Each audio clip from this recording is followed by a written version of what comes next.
Samuel POV. Pasipol-sipol pa siya habang naglalakad papasok ng opisina niya, masayang-masaya talaga siya ngayon. Good morning sir. Good morning, balik niya dito. Napatulala ang empleyado niya nang binati niya pabalik.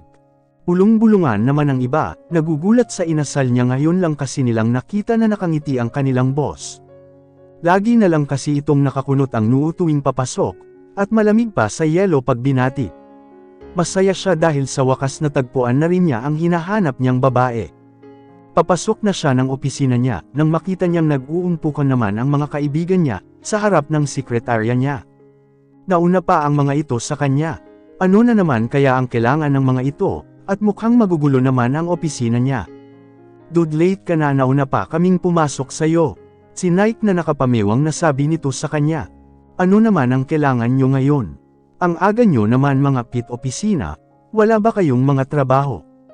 Wow dude, ganyan ka na ba sa amin ngayon? Tila na dismaya nitong sabi. We're just here to remind you that tonight there is a new bar opening. Ani Spencer. No, dude, I'm sorry I can't come, tanggi niya sa mga ito. Hey, is that you? Where is our friend Samuel? Nainilutin pa siya nito at sinisilip kunyari ang likod niya. I have an important matter to do, and beside my girl is pregnant, and I need to take care of them, sabi niya sa mga ito. What dude? Gulat na sabi ng mga ito. Yes dude, I found her already and we're having twins. Excited niyang sabi sa mga ito. Naglakihan naman ang mga mata ng kaibigan niya, na tila hindi makapaniwala sa sinasabi niya. Where did you found her dude? Just in my bed sleeping in our house. Sagot niya. You mean dude she is at your house, and you don't know why is that happen? Si Jason na di makapaniwala. Well, I found out yesterday when I got home.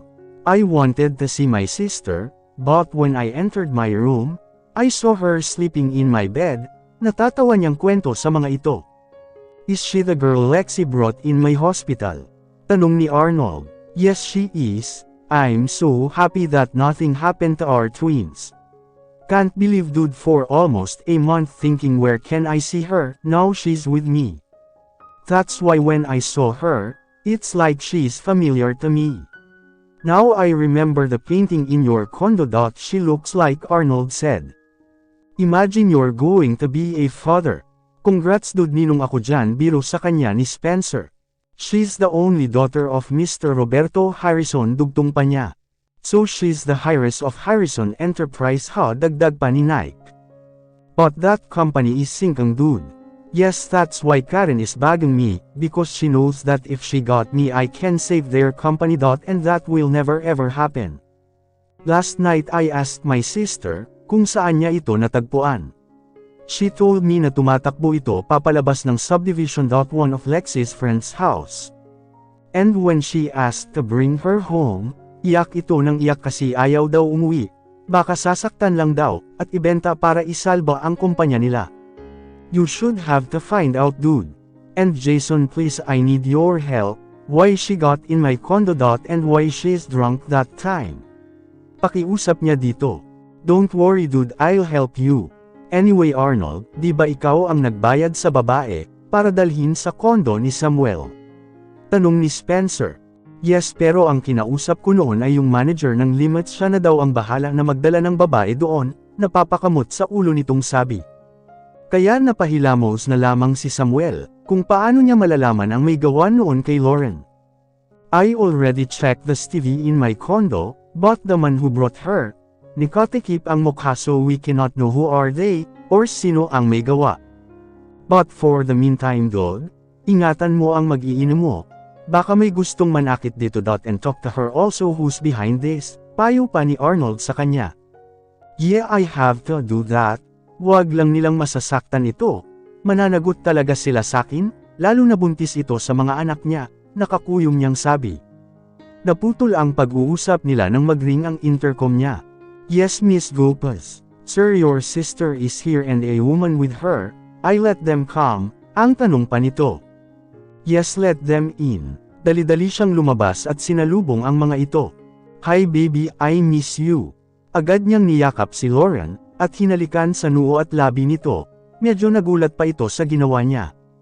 Kaya napatawa na lang siya dito, hindi pa ito nasasanay sa kanya. Kuya ang daye mo, ako hindi mo binati nagmamaktol nitong sabi. Habang papasok ng opisina niya. Selos ka naman little sis. Balik niya dito habang inalalayan si Lauren na maupo sa sofa. Wow dude, she's so beautiful kaya naman pala nabaliw ka. Lakas na tawang sabi ni Nike sa kanya. Oh, shut up Nike.na pinatulan ito. Hahaha totoo naman kuya dagdag pa ni Lexi. Ano dude hindi mo man lang kami ipakilala dyan. Asar ni Spencer sa kanya. Anyway guys this is Lauren Harrison, my soon-to-be wife. Pagpapakilala niya, nagulat naman si Lauren sa sinabi nito, kaya napatingin ito sa kanya na hindi makapaniwala. Agad namang lumapit si Nike dito. I'm Nike Montero the most handsome, pagpapakilala nito sa sarili at aabutin sana ang kamay ni Lauren, ngunit tinabig ito ni Samuel. Napahalakhak na lang si Nike sa inasta ng kaibigan. Possessive dog, biro nito. This is Jason, turo niya dito, and that one with blue shirt is Spencer. And this is Arnold the doctor owner of the hospital, where you were confined, siya na ang nagpakilala sa mga ito. Hello po sa inyo, nahihiya niyang bati sa mga ito, na ikinatawa lang ng mga ito. Lalapit sana ang mga ito para makipagkamay, ngunit nakaharang na si Samuel sa mga ito. Okay na mga dude, she knows your name already, tama na yun site niya sa mga ito. Hahaha, so possessive dude we're just happy to meet her di ba Lauren? Biro pa ni Jason. Anyway sis why you two are here? Tanong niya sa kapatid. Taas kilay naman siyang tiningnan ng kapatid. Why kuya you don't want us to visit you? Pasupladang sagot nito. Of course not, tanggi niya. We're just bored at the house, so inaya ko na si Ate Lauren, para hindi mabagot sa bahay, dagdag pa nito. Have you eat your breakfast baby? Lingon nito sa kanya. Yeah, kinain ko yung food na iniwan mo, sabi ni Manang ikaw daw nagluto nun. Sagot nito sa kanya. Nagustuhan mo ba? Tumingin lang ito at ngumiwi sa kanya. I don't eat the fried rice ang baho ng amoy, sumbong pa niya. Okay so what do you want? Tanong nito nakangiti sa kanya. I want chicken pizza with lots of mozzarella cheese. And pepino on toppings, tapos strawberry ice cream with carrots to dip, at mangga na may bagoong, then yung durian na walang amoy. Napanganga naman silang magkakaibigan sa gusto nitong kainin. Baby saan naman ako maghahanap ng durian na walang amoy? Nagkakamot niyang sabi dito. Naluluha naman ito nang tingnan niya. Hush baby, ito na maghahanap na kami di ba guys? Tulungan niyo ako nagsusumamo niyang sabi sa mga kaibigan. Yeah dude will help you, naiiling na lang na sabi ng mga kaibigan niya. Nasabay-sabay din nagsilabasan, alam na niya kung bakit. Pati mga kaibigan niya nadamay pa sa paglilihi ni Lauren. Saan nga naman sila hahanap ng durian.na walang amoy, buti na lang at nag-iba ang isip nito.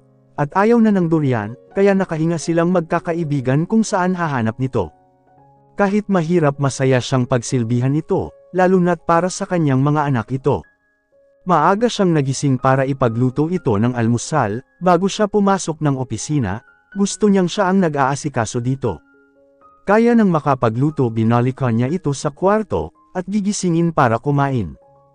Himbing na himbing pa rin ang tulog nito, na animoy anghel na bumaba sa lupa. Hinalikan niya ito sa tuktok ng ulo, kaya parang naalimpungatan ito.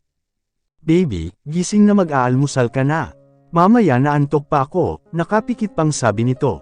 Kaya napangiti na lang siya. Okay, 5 minutes baby maliligo lang ako palm niya dito. Pagkatapos niyang maligo at makapagbihis, binalikan niya ito ulit, baka tulog pa ngunit gising na. Hi baby get up now kakain na tayo ng almusal.